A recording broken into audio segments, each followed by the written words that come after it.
Baik, Anda kembali di Dua Sisi. Memang, Vi, kalau pembahasan soal poligami ini, itu dia saya bilang. Pro dan kontranya begitu kencang. Dua sisinya begitu kencang. Mudah-mudahan juga di rumah, suami dan istri baik-baik saja juga nonton ini ya berarti. Baik.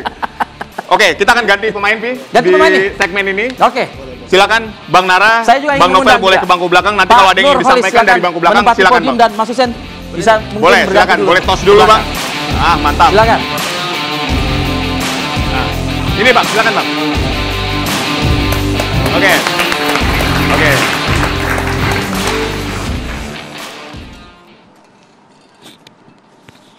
Baik, saya ingin langsung ke Bang Nur. Ya. Bang Nurholis. Oke, Bang Nurholis, ini ketika kita misalnya membicarakan soal pergub dari Jakarta ini, kan salah satu semangatnya adalah untuk menurunkan tingkat perceraian dan perselingkuhan di lingkungan ASN yang datanya cukup tinggi. Seperti apa tanggapan Anda? Ya, poligami itu juga bukan solusi atas itu. Banyak orang yang melakukan poligami, lalu kemudian pada akhirnya juga bercerai gitu ya. Saya punya beberapa teman yang berpoligami itu. Ada kasusnya gitu ya? Memang gimmicknya kelihatan bahagia gitu ya. Tapi kalau kita lagi ngobrol dari hati ke hati, kata mereka enaknya tuh kalau lagi pas berdua di atas ranjang. Selebihnya adalah nelongso sepanjang zaman. Kata mereka begitu. Itu kata pelakunya langsung kata pelakunya gitu. Jadi kelihatannya aja bahagia. Nelongso itu apa? Kenapa? Nelongso itu resah. Ya artinya apa? Kenapa bisa Anda gambarkan? Gak ada cerita karena itu? Ternyata tidak seperti yang mereka bayangkan. Apa? Yang dibayangkan bahagia kan gitu. Dari aspek ekonomi salah satunya kan? Ya paling banyak memang karena faktor ekonomi gitu ya. Tapi di luar itu juga begini kan. Saya meyakini bahwa tidak ada seorang perempuan pun yang mau dipoligami gitu ya. Nah oleh karena itu kemudian karena mereka yang pada akhirnya mau dipoligami itu kan karena banyak faktor. Di antaranya adalah karena ada ketergantungan ekonomi. Sehingga daripada diceraikan maka dia memilih untuk dipoligami begitu. Tapi dalam hati dia nggak bisa terima sebetulnya. Nah inilah yang kemudian memicu berbagai perselisihan dan juga pertengkaran yang berkepanjangan. Karena itulah syarat itu dikedepankan keadilan, rasa keadilan tadi itu ya. Iya, tapi saya juga mau menyoroti persyaratan di dalam pergub itu ya. Misalnya pertama soal istri apa itu ya. Mungkin bisa dimunculkan sekali lagi tuh. Ya boleh tuh. Misalnya soal inilah tidak punya anak 10 tahun gini ya. Pernikahan itu dalam Islam kan merupakan perjanjian suci, misa konholizo gitu ya. Perjanjian suci itu artinya adalah masing-masing pihak antara suami maupun istri itu harus menjaga ikatan suci tersebut. Istri tidak dapat menjalankan kewajibannya, istri mendapat cacat badan atau penyakit yang tidak dapat disembuhkan.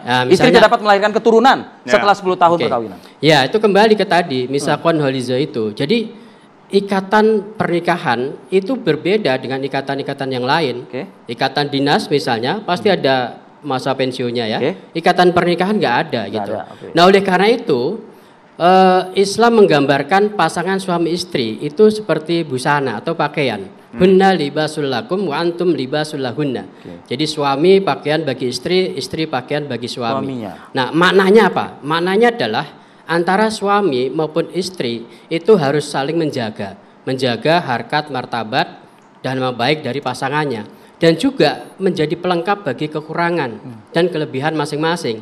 Nah oleh karena itu manakala istri ketika menikah kemudian dalam perjalanan muncul poin-poin tersebut itu bagian yang harus diterima. Artinya bukan perceraian, bukan malah perselingkuhan. Bukan alasan mengkhianati lalu kemudian cari istri yang lain. Gini, Bang Nurholis, ketika kita melihat tadi poin-poin tadi 10 tahun misalnya nggak punya anak, terus ada cacat fisik dan seterusnya, mungkin laki-lakinya tidak langsung menyatakan aku ingin berpoligami, tapi dia diam-diam terus berselingkuh. Nah ini kan seolah-olah menjadi solusi. Nah silakan Bang Nara. Nah itu pembenaran kalau supaya nggak selingkuh lalu kemudian cari istri lagi. Iya, karena kan kadang-kadang gini, orang seringkali ini merasa pembenarannya dari perselingkuhan tadi, membenarkan perselingkuhan yang nggak apa-apa, laki-laki wajar. Nah tapi kan poligami ini ditawarkan nih menjadi sebuah solusi dengan syarat dan ketentuan yang tadi saya katakan, Vi. Baik, silakan.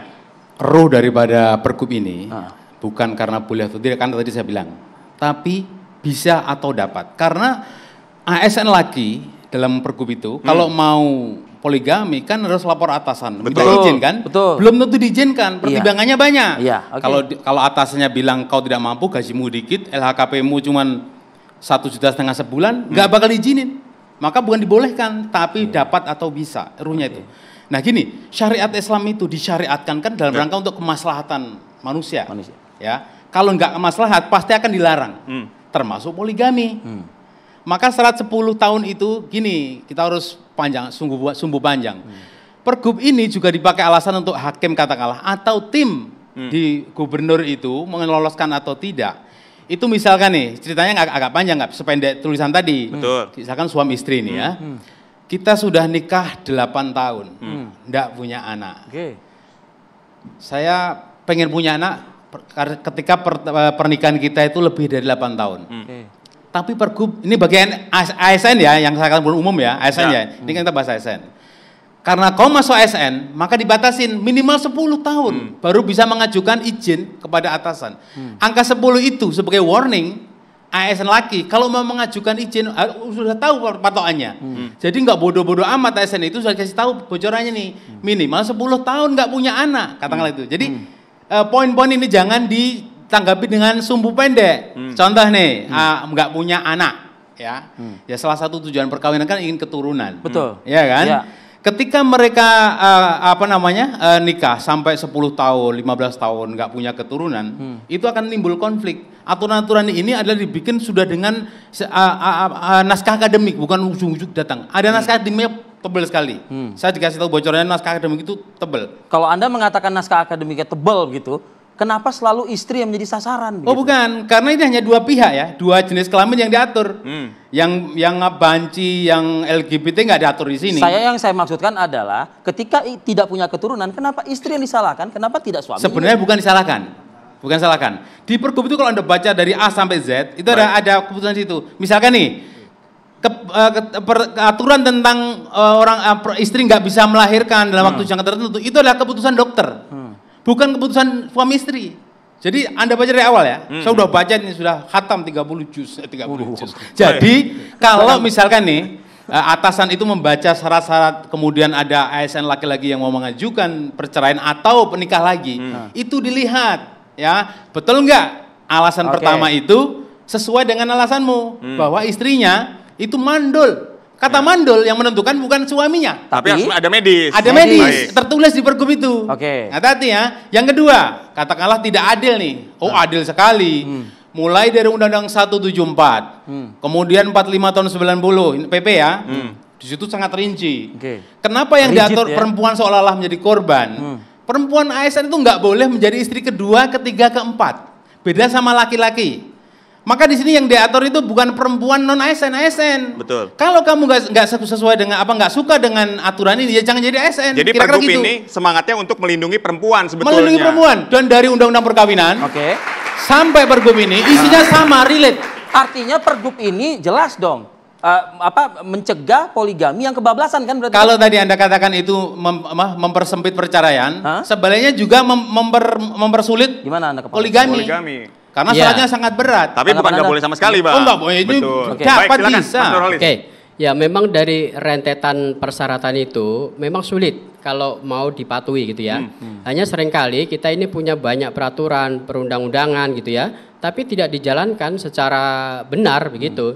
Sehingga kemudian yang saya khawatirkan adalah ini kan saya menduga banyak ASN nih yang mau poligami gitu kan. Atau jangan-jangan sudah, jangan-jangan. Yang sudah, iya. Diam-diam. Betul, tidak secara resmi. Itu juga kemungkinan banyak begitu. Nah, oleh karena itu sebetulnya kita bisa mencermati secara positif dari pergub ini. Kalau kacamata kita adalah positif, bagaimana melindungi perempuan gitu ya. Sama persis seperti ayat tentang poligami tadi di An-Nisa ayat 3 itu.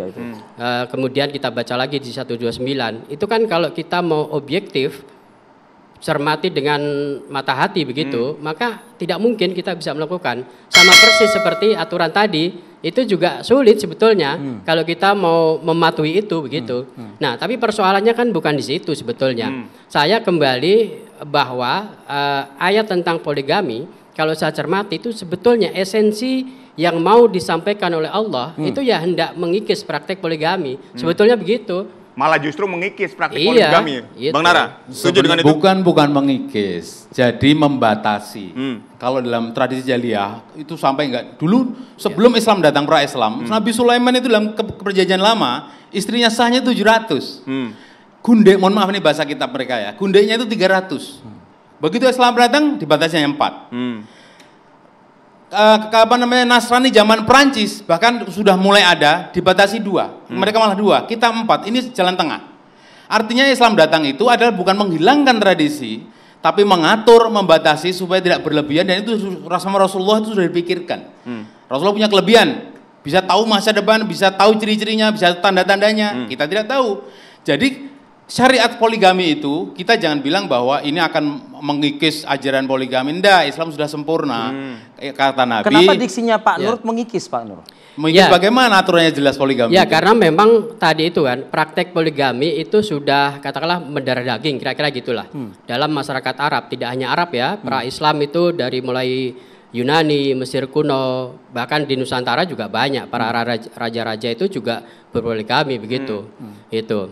Nah, tadi saya sampaikan bahwa cara Quran, cara Allah untuk menerapkan sebuah hukum itu memang tidak saklek, bertahap. Sama persis ketika Allah itu mau mengharamkan khamr, minuman keras ya. Itu kan nggak langsung diharamkan, bertahap, bahwa dalam diri minuman keras itu ada manfaatnya bagi kalian, tapi banyak madorotnya, kan gitu. Jadi ada tahapan-tahapan.